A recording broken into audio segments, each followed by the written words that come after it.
लक्षात ठेवा, आयुष्यभर प्रेमाचं नाटक निराळं, तसं भक्तीचं नाटक निराळं आणि अंतःकरणातून प्रवाहित होत असलेली भक्ती निराळी.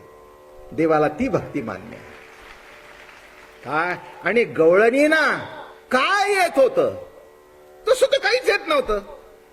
कोणीतरी त्यांना विचारलं की काय आहे म्हणून तू भाळलास, त्यांच्याजवळ ज्ञान आहे का काय आहे? ते म्हणले काय आहे ते कळत नाही, पण माझ्याशिवाय त्यांना दुसरं कोणी दिसत नाही. हे आहे प्रेमीचं लक्षण. काय सांगितलं मी की त्या प्रेमी भक्ताला त्या परमात्म्याशिवाय दुसरं काहीही दिसत नाही.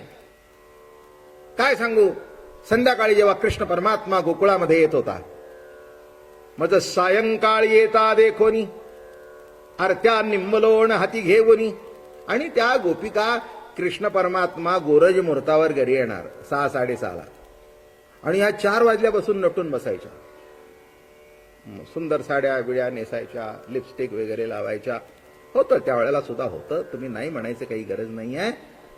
काही हे बघा, ज्या काळापासून शृंगार आला त्या काळापासून या सगळ्या भानगडी आल्या. तुम्ही जुन्या काळातली जी लुगडी बिगडी बघा ना, आत्ताच्या पेक्षा चांगली. अहो आत्ता तर बायकाच नटतात, पूर्वी बायकासारखे पुरुष सुद्धा नटत होते. मला सांगा, पांडवांच्या काळातले जर पुरुष इथे यायला पाहिजे तर माझ्या सकट मुकुट घालून यायला पाहिजे. इथले सगळे मुकुटवाले वगैरे, बाजूबंद वगैरे, शेले वेले घातलेली, कराय की नाही? त्यावेळेचे कसं आता बघताय की नाही तुम्ही सगळे? लक्षात ठेवा. तेव्हा मोठी गंमत आहे की इथे कृष्ण परमात्मा प्रेम स्वरूप परमात्मा आहे. त्यांच्याकडे काही नव्हतं, पण एक होतं, ते कोणाजवळच नव्हतं, जे प्रेम होतं बरं का. आणि अशा नटून उभ्या राहायच्या. एकीने विचारलं, खोडसाळ होती त्या मथुरेमध्ये सुद्धा, गोकुळामध्ये सुद्धा, काय ग अगदी नटून उभी राहिलीस, येताना अगदी तुझ्याकडेच बघणार आहे का? खौचट, अगदी काय तुझ्याकडेच बघणार आहे का? ती म्हणाली, बघू दे नाही तर न बघू दे, पण चुकून जर माझ्या सख्याची दृष्टी पडली तर त्याला विचित्र दिसू नये, चित्र दिसावं. चुकून. एक सांगू का, स्वतःचं अस्तित्व लोकांच्या समोर आणण्याकरता ते नटणं होतं. प्रभू करता नटणं हे नटणं होत नाही, तो सुद्धा शृंगार भक्तीमध्येच मोडतो. ती सुद्धा भक्तीच आहे, ती सुद्धा भक्तीच आहे. कारण का, त्या नटण्यातून सुद्धा तो सुखी व्हावा, मी नाही. त्याला आनंद मिळावा, त्याला सुख मिळावं, त्याला समाधान मिळावं, ही दृष्टी आहे. म्हणून लक्षात ठेवा, गोपिका ज्या नटत होत्या, जगाला दाखवण्याकरता नटणं हा भाग निराळा. असंच असतं नाही का हो? व्यवहार तर असाच आहे, व्यावहारिक जगत तर असंच आहे. घरामध्ये फाटलेलं घालतील, पण लग्न कार्याला जाताना अगदी एरवी दागिने कधी घालणार नाहीत, पण लग्नाला जाताना पाटल्या. हो, मी म्हटलं हे काही तुम्ही कोणाची उष्णे आणले का? ते म्हणले नाही, माझ्या नवऱ्याने केले. मग नवऱ्याने केलं तर रोज का घालत नाही? म्हणले रोज कोण बघतंय?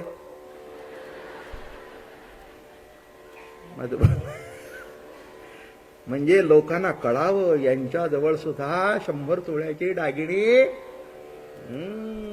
आणि जाऊबाई तिथे येणार आहेत, त्या जर 50 तोळ्याच्या घालतात तर माझे 60चे का नको? ते दागिने घालायचे नसतात, पोझिशन असते, पोझिशन. लक्षात घ्या, हे सगळं अवघड आहे जगत. आला का लक्षात? मी सुद्धा फेटा बांधून येतो तर तुम्ही नीट बघावं म्हणून. माझ्या फेटा जर बांधला नाही तर मला नाही वाटत एक माणूस इथल्या प्रवचनाला बसेल. मला सांभाळावं लागतं. म्हणजे वेशा काय देशाला महत्व आहे तसे वेशाला. माणसं म्हणतील काय बाबा महाराज, बिलकुल बाबा महाराज नाही. अरे ते कुठे फेटा बांधलेली आहे, काय बसलेलं दिसतंय. माझं बोलणं कळलं का? म्हणजे याला सुद्धा पण लक्षात ठेवा, मी प्रवचन सोडून एरवी फेटा बांधत नाही. काय म्हटलं मी? प्रवचन सोडून एरवी फेटा बांधत कारणच नाही. कशा करता सांगितलं? जी कृती प्रभू करताय, जी कृती परमार्था करताय, ती कृती जरी कृती दिसली तरी त्या कृतीचं रूपांतर सुद्धा भक्तीमध्येच होतं. म्हणून त्या गवळणीने मोठ्या प्रेमाने सांगितलं, प्रभूने सांगितलं की अरे बाबा, वियोग वियोगा करता नाही तर संयोगाचं महत्व कळण्याकरता थोडा तरी विरह पाहिजेच. म्हणून पूर्व राग, नीलन आणि विरह. आणि म्हणून इथे गोपिका म्हणतायत, जीवीची आ जीवा, जीवीची आ जीवा, जीवे अनुसरली अजूनिका नाही. आम्ही जीव भावे तुला वश झालेलो आहे, अजूनिका नाही. वेगी आणावा तो सये प्राणू माझा. अगं त्या सख्याला घेऊन ये ग, त्याच्याशिवाय मी जिवंत राहू शकत नाही. सौभाग्य सुंदरू सकळ लावण्यागरू आणि बापर खुमा देवरू श्री विठ्ठलू. हा कोण आहे? सौभाग्य सुंदर. त्याच्या इतका सौंदर्यशाली दुसरा कोणी नाही. त्याला घेऊन ये. कशा करता सांगतोय? असा अर्थ काढू नका की गोपी त्या काळातच होत्या. आमचे संत सुद्धा त्या काळामध्ये होतेच आणि ते गोपी होऊन तेथे आले होते. म्हणून एक विरहिणी आज म्हणून दाखवणार आहे, ती नाथांची आहे. वेधला जीव माझा भेटवा श्रीरंग, श्रीरंग, हा श्रीरंग. काय म्हणते ती विरहिणी बघा. वेधला जीव माझा भेटवा श्रीरंग, श्रीरंग, हा श्रीरंग. सर्व सांडियला मोह ममता संग. का भेटवा म्हणतोय? काय सांडलं? सर्व सांडियला मोह ममता संग. जीवी जीवलग झाला अनंग. भेटवा, भेटवा,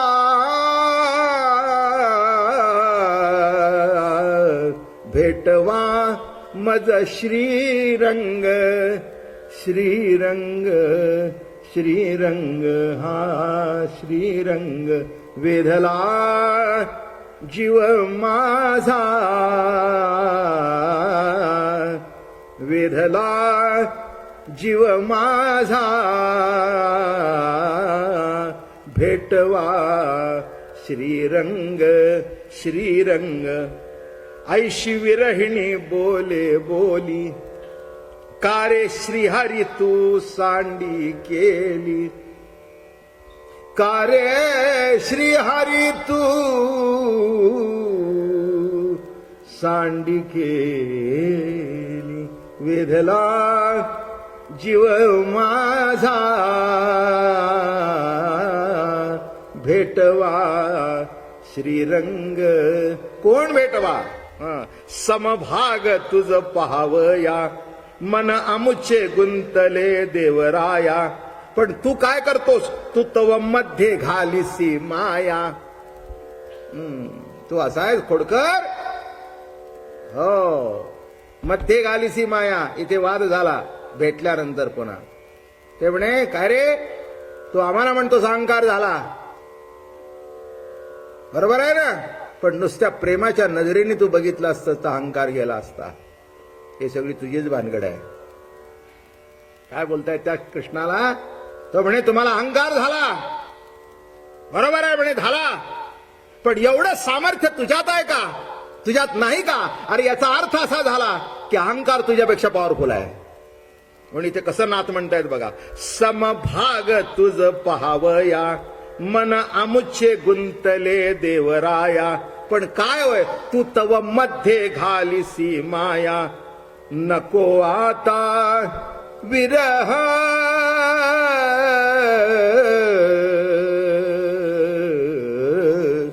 नको आता विरह, विरह पहाया.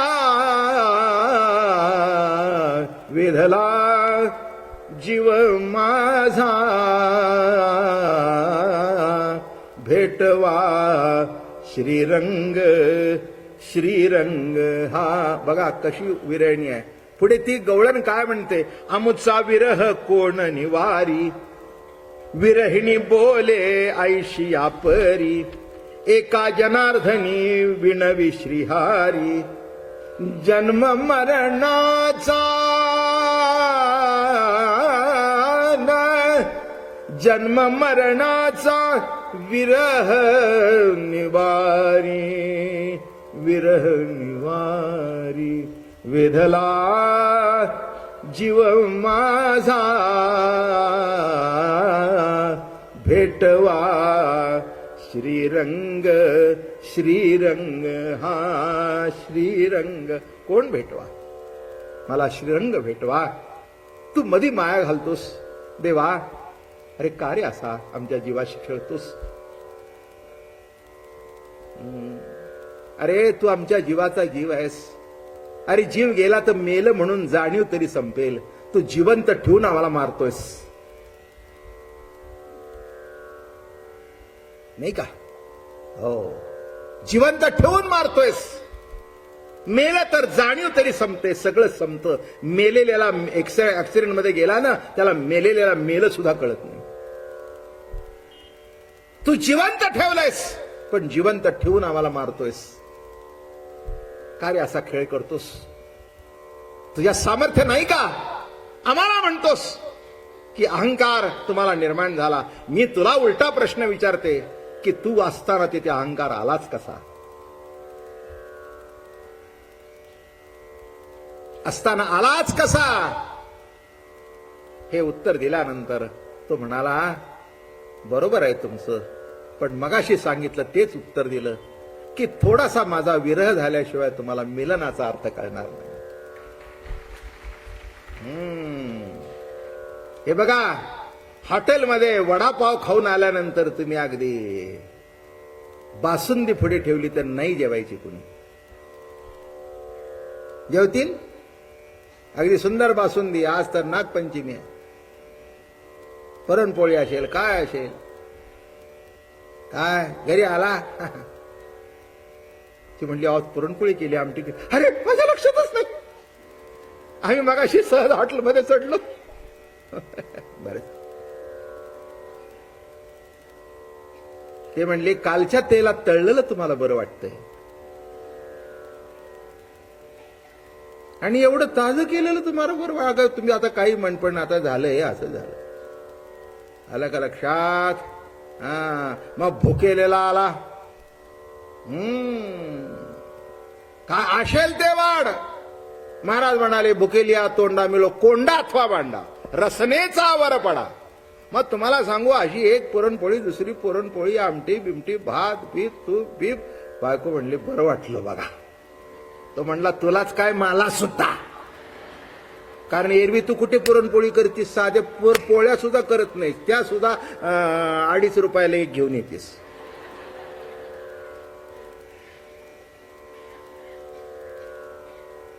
माझं काही चुकलं नाही हो? नाही ना?